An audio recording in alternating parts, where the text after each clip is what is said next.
Hello everyone and welcome to another video. This is going to be, I guess, an ongoing, a new series that I'm hoping to do and keep up with throughout this year. And what I've done is I've started taking note of all the music that I listen to in a month.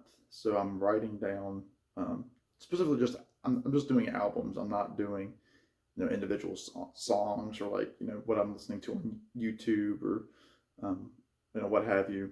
But in terms of listening to an album from start to finish, and then going from there, I'm kind of taking a note of how many times I'm listening to it in a year, and just just thought it would be interesting to see what it looks like at the end of the year, especially since I don't use Spotify to keep up tracking. So um, these are all, I'm going to have some different categories here. I'm going to go through them each. And I'm not going to make the video longer by explaining them. I'll just go through it as it comes along. So, what I'm going to start with is, and I apologize for leaning forward, but I've got all sorts of things here, and hopefully this won't take too long. But what I'm going to start with, these are the most listened to artists that I listened to in January. And now keep in mind, I listen to a lot of music when I work um, at home. So I've constantly got music playing in the background. So that's why it might seem like I listen to a lot of music this year. Or for some people, this might not be that much music. But I guess I will start by saying that I listened to 100 unique uh, discs, 100 unique CDs throughout the month of January. Meaning that includes, like let's say like I listened to a box set that includes every disc in the box set. So like I count those each as an individual disc because they're the length of an album. So I listened to 100 unique CDs throughout the month of January, which I thought was kind of cool. And keeping in mind, I listened to some of those several times. So my most listened to artists in the month of January of this year, uh, number one was the Beatles, and the main reason I listen to so much of the Beatles this January is usually about once a year I'll go back through the Beatles' entire catalog and just listen to it from start to finish, which is what I did. And also I included listening to the extra features on like the White Album, Sergeant Pepper, and the Abbey Road box sets. So I listened to all those. I didn't listen to Let It Be this time around because I just listened to it not too long ago, so I didn't include that. But the Beatles were my number one most listened to artist.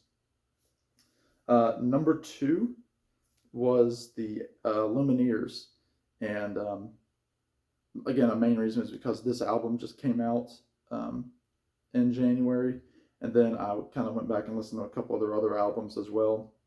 So Lumineers were number two, and number three were the Avett Brothers. And just because I love the Avett Brothers, I'm supposed to go see them in March, so I'm kind of prepping myself to listen to the concert by going back to their catalog and listening to a lot of their stuff. So Avett Brothers were number three. Not this album necessarily, but I don't show this one a whole lot.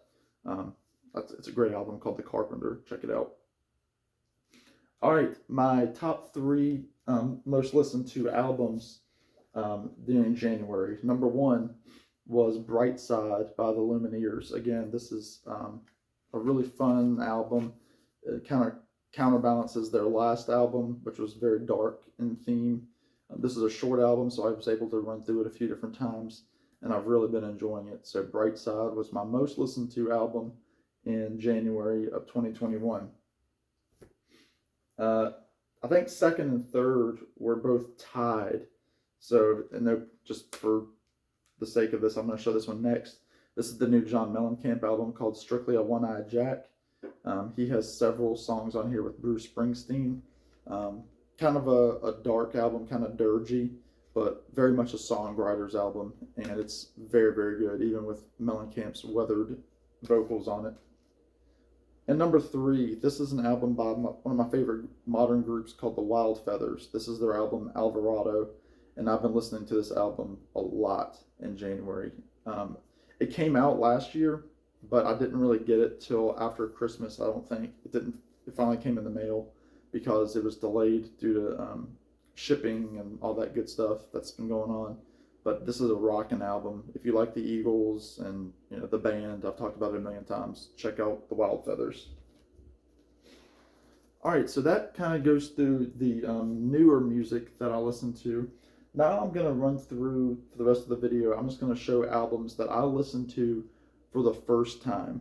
And I'm not going to be counting new albums. So like, for example, like obviously the Lumineers album and the John Mellencamp album I heard for the first time in January.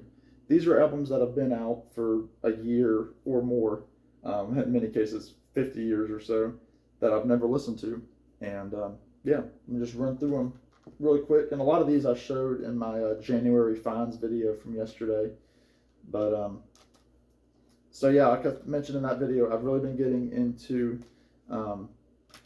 Electric Light Orchestra. So I listened to El Dorado for the first time.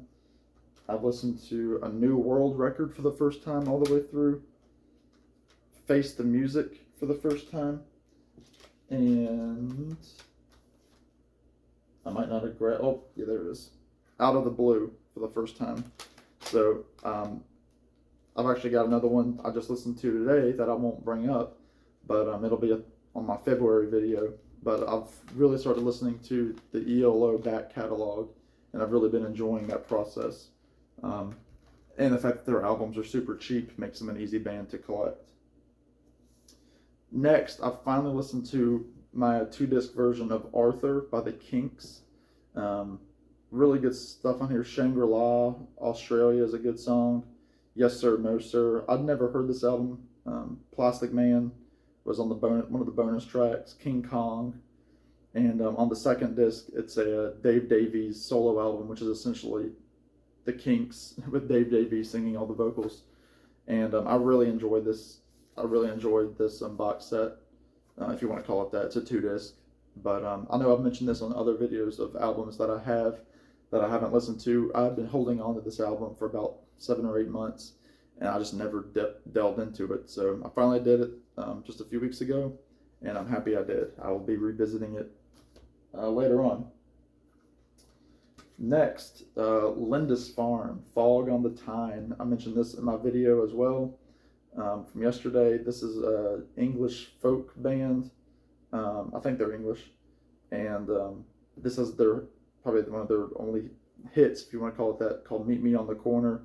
Really cool song, but the whole album's good. I've also been listening to some of their other albums on YouTube and deciding where I want to move, if I want to move forward in collecting these guys.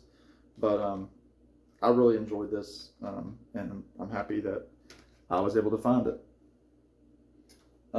Next, a couple of Paul McCartney albums. McCartney 2 I never listened to before, and I knew several of the songs on here, obviously.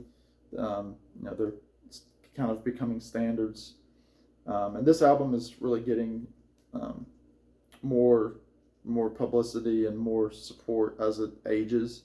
It's 42 years old this year, and McCartney still had his songwriting knack, and it was, at the time, it was very progressive, very electronic, and probably not with everybody's taste. And you got to figure this album was recorded in 1979 and released in the 80s, so it was pretty ahead of its time. But I really enjoyed it. I'm going to go back to that pretty soon. And then also another McCartney album, Flaming Pie, produced by Jeff Lynne of ELO. I'd never heard this album before, and it's got some killer songs on here. Flaming Pie is great. Calico Skies used to be bad. Let's see, what's another one? The song we were singing, The World Tonight, is good. And Little Willow, which he wrote about Maureen Starkey when she passed away. Beautiful Night is beautiful as well. And A Great Day. It's just a really, really good album, and I can't wait to start getting these songs down in my head so I can sing along. I've got a couple of Willie Nelson albums. This is a classic in his canon, Honeysuckle Rose. Found it for $5. It's got 26 songs, all sorts of classic Willie Nelson songs on here. He's got a few guests, and yeah, it's just one of those essential country albums. And then also his album Heroes, which came out in 2012, so it's 10 years old. It's got all sorts of duets. He's got Merle Haggard, Snoop Dogg, Jamie Johnson, Chris Christopherson, Lucas Nelson, Sheryl Crow, Billy Joe Shaver, Ray Price, and his son Micah is on here as well. And just really good songs like No Place to Fly, Come On Up to the House, the Tom Waits song, My Window Faces the South, Just Breathe by Pearl Jam, and then a beautiful version of The Scientist by Coldplay. So I'm happy to have those Willie Nelson albums in the collection.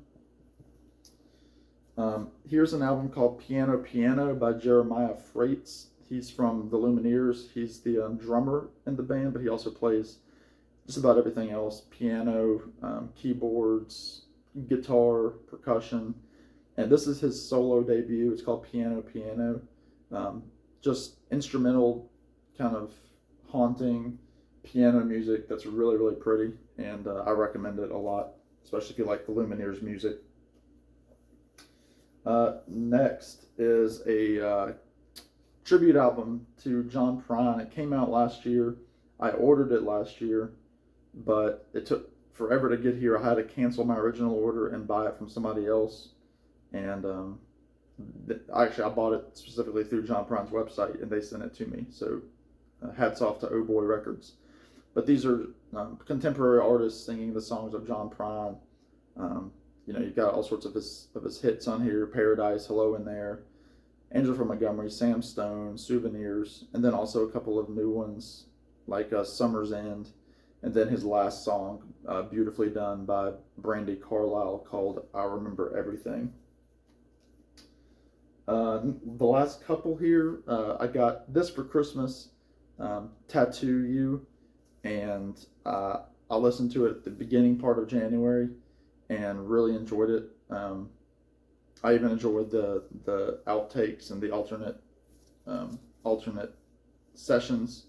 And you've got Start Me Up is on here, Hang Fire is great, Waiting on a Friend, Black Limousine. It's really, really good, and it sounds good too on the new remaster. This is a 2 CD compilation called The Philosopher's Stone by Van Morrison.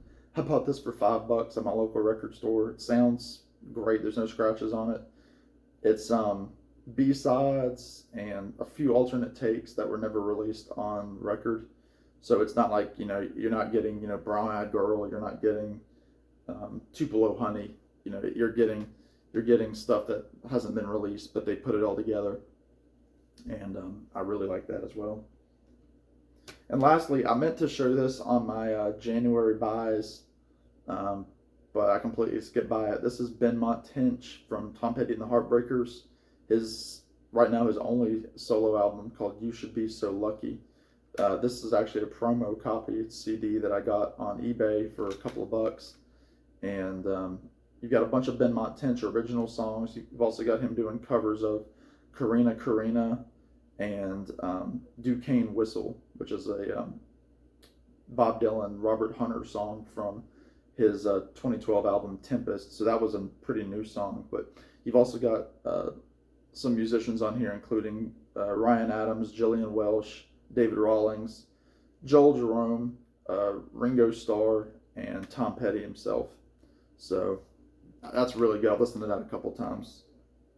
So there you go. Hope you all enjoyed it. Let me know if this is a series I should continue. I'll definitely have an episode for February at the end of the month. And yeah, I hope it was entertaining to some extent. So let me know what y'all think of some of these records, and I'll talk to y'all real soon. So cheers.